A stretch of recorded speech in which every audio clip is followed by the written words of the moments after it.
High বন্ধুরা, good morning. তো তোমরা নিশ্চয়ই সবাই খুব ভালো আছো। তো বড়দের প্রণাম আর ছোটদের অনেক অনেক ভালোবাসা দিয়ে আমি আবার একটা ব্লগ নিয়ে চলে এসেছি।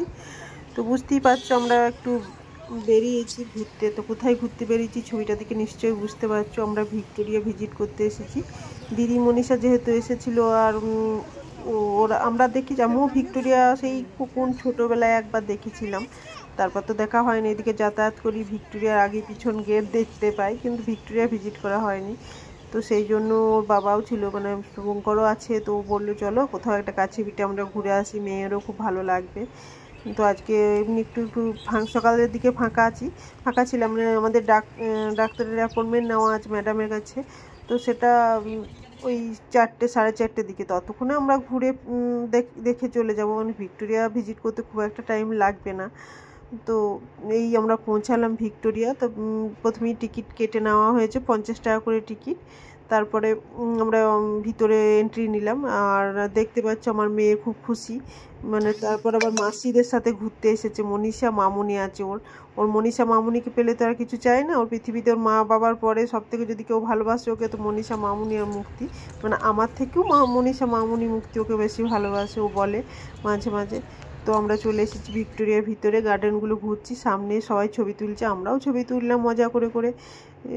হরেক রকম পোজ দিয়ে দিয়ে ছবি তোলা হলো। আমার ছবি তুলতে বিশেষ ভালো লাগে না, কিন্তু কি বলবো, তুলে নিলাম। আর দেখতে পাচ্ছ সামনে ভিক্টোরিয়া। আর এইদিকে যে গাছগাছালি আছে, এটা খুব ভালো লাগছে। ভিক্টোরিয়ার ভিতরে কেমন লাগবে জানি না। খুব ছোটোবেলায় একবার এসেছিলাম, তখন আমার দিদির সাথেই এসেছিলাম, দিদি জামাইগুর হানিমুনে। আমি লেজুর হয়ে চলে এসেছিলাম। তো সে তো অনেক দিনের কথা, তখন ছোটো ছিলাম। আমার ওই ভিতরটাই মনে পড়ে, একটু যে ভিতরে ঢুকেছিলাম, তার আর অন্য কিছু মনে নেই। তো চলো আবার আজ নতুন করে একবার ভিক্টোরিয়া মেমোরিয়াল এর ভিতরের দৃশ্য, মানে কি আছে না আছে দেখবো।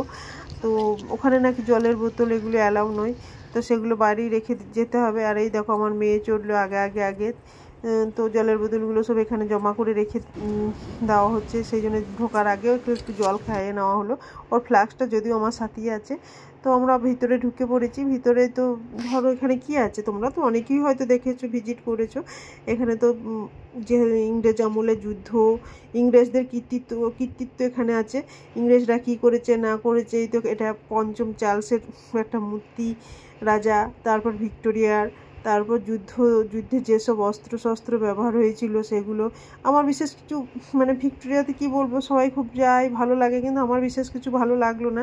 কারণ যে এখানে যে বীর গাঁথাগুলো আছে সেগুলো তো আমাদের বিরুদ্ধেই ছিল, আমাদের লোকের ওপর ওরা যে বিজয় প্রাপ্ত করেছিল সেগুলোই দিয়েছে, মানে আমাদের জনসাধারণ, মানে আমাদের যে ক্রান্তিকারী ভাই বলো, আমাদের যে বিপ্লবীরা ছিল, বিপ্লবীদের সঙ্গে যে সংঘর্ষ, বিপ্লবীদেরকে যেভাবে ওরা মেরেছিল, সেই সবের বীরগাথা এখানে আছে। সেহেতু খুব একটা ইন্টারেস্ট নিয়ে ইন্টারেস্ট নিয়ে আমি দেখি নাই। আমি একটু এদিক ওদিক ঘুরে ছবি তুলেছি। আর এই দেখো মানে সব কিছুই আর কি, কোথায় নৌকা, কোথাও ওদের ভিক্টোরিয়া রানী ভিক্টোরিয়ার মূর্তি। আর ওপরে যে গম্বুজটা, সেটা সত্যিই খুব ভালো লাগছিল। সেটা সত্যিই খুব সুন্দর কারুকার্যের দিক থেকে 100-এ 100 দেওয়া যায়। কিন্তু এখানে যে ইতিহাসগুলো আছে, সেই ইতিহাসগুলো মানে আমাদের লোককেই মারা হয়েছে, আবার আমরাই তাদের সাথে ছবি তুলছি, পয়সা দিয়ে তাদেরকেই দেখছি। এখানে এটাই বোঝানো হচ্ছে যে দেখো আমাদের যে দুর্দশার কথা এখানে বর্ণনা করা হচ্ছে, আর সেই দুর্দশা দেখার জন্য আমরা পয়সা দিয়ে ভিক্টোরিয়া ভিজিট করি। আর আমাদের লোককেই মেরেছে, মানে ভারতীয়রাই মেরেছে।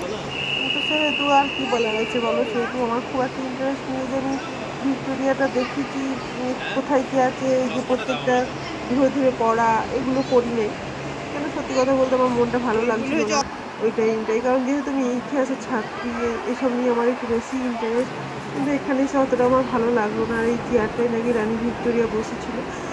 তো আর কি হাতির দাঁতের চেয়ার, বুঝতে পারছো, হাতির দাঁতের চেয়ার, হাতির একটা দাঁতের দাম কত, তারপরে তার আবার চেয়ার। তো আমাদেরকে নিয়ে তারা বসলো, আর সেগুলোকে আমরা পয়সা দিয়ে ভিজিট করছি।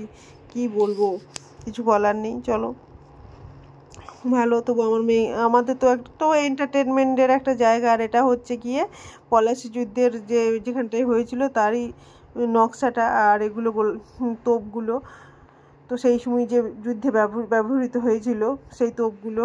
আর মজার কথা হলো মনীষা পঞ্চম চার্লসের ওখানে ছবি তুলছিল, তো যখন বললাম যে ওর সাথে ছবি তুলবে, ও আর ছবি তোলেনি, যে কেন ইংরেজদের সাথে ছবি তুলতে যাবি, ছবি যদি তুলতে হয় তো ক্ষুদিরামের সাথে তুলবো, স্বামীজির সাথে তুলবো, এগুলোই তো আমাদের মানে এরাই তো আমাদের দেশকে স্বাধীন করেছে, আমাদেরকে পথ দেখিয়েছে, তো এদের সাথেই ছবিটা তুলবো। তো এসব ছাড়ো, এসব বাদ দিয়ে যেটা মেন কথা, আমরা খুব মজা করলাম। আর বিশেষ করে এখানটায় বসে, এই যে গার্ডেনের মধ্যে বসে তো খুবই মজা করেছি।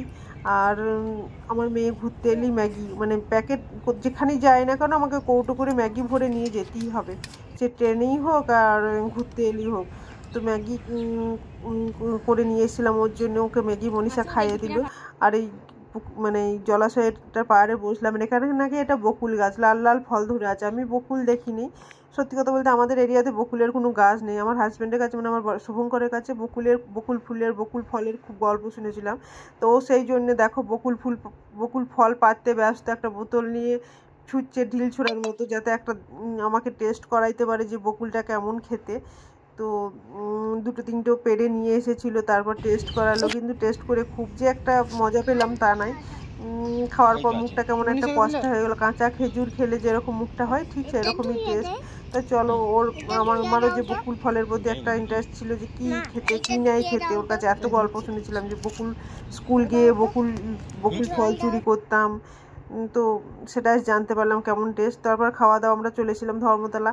তো ধর্মতলাতে এসে ধোসা খেলাম, আর আমি আর মনীষা ধোসা খেলাম, আর ও আমার হাজব্যান্ড আর ও দিদি খেলো গিয়ে ভাত, আর ভাতটা বিশেষ ভালো ছিল, ধোসাটা বেশ টেস্টি ছিল। তারপর চলেছিলাম শ্রীলেদার্সে এসে কিছু জুতো কেনা হলো, মানে আমি একটা নিলাম, হাজব্যান্ড নিল, মানে শুভঙ্কর নিল, আমার মেয়ের জন্য একটা জুতো কিনলাম, দিদিরাও দুটো তিনটে জুতো শপিং করলো। তো জুতো শপিং করার পর প্রায় সাড়ে তিনটে চারটে বেজেই গেছে।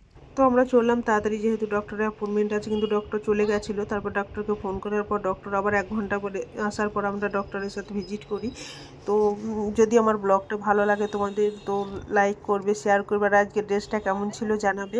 আর যদি সত্যি নতুন বন্ধু হও তারা আমার ভিডিওটা সাবস্ক্রাইব করো, আর দেখো যদি কিছু খারাপ লাগে সেটাও কমেন্টে জানাও। তো ভিডিওটা এখানেই আমি এন্ড করছি। তোমরা সবাই খুব ভালো থাকবে, সুস্থ থাকবে, সাবধানে থাকবে, বাই।